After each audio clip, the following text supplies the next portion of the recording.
في سؤال شاغل بالي.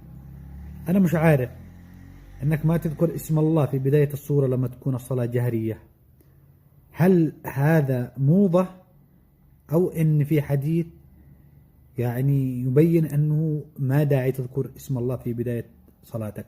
طبعا الفيديو هذا موجه لبعض الآئمة. في بداية كل سورة من القرآن مكتوب بسم الله الرحمن الرحيم ما عدا سورة التوبة. لازم نحن نذكر اسم الله تعالى لأن الصلاة جهرية. تقول بسم الله الرحمن الرحيم الحمد لله رب العالمين، أو أي سورة تبدأ بالبسملة إلا إذا قريت من نصها تقريبا. إذا قريت من النص أنت تقول أعوذ بالله من الشيطان الرجيم أو أعوذ بالله السميع العليم من الشيطان الرجيم، وبعدين تقرأ السورة الذي أنت بتبدأ قراءتها.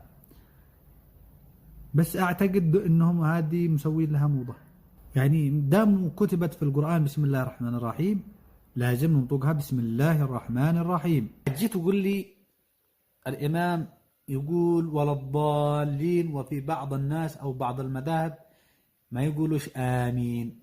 هذا أقول لك هذه مش مذكورة في القرآن، ولا قد شفت أي صورة من صور القرآن نهايتها يعني أو ولا الضالين مكتوب نهايتها آمين.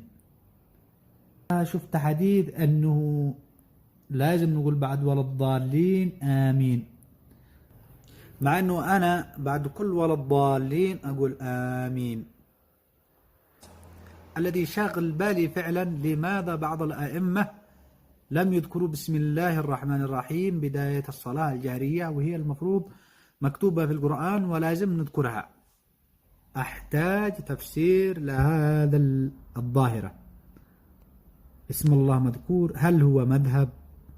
هل المذهب صحيح أو هي موضة يعني سمعتها من إمام قبل أو نسي يقولها فبدأوا يقلدوها الأئمة الثانيين؟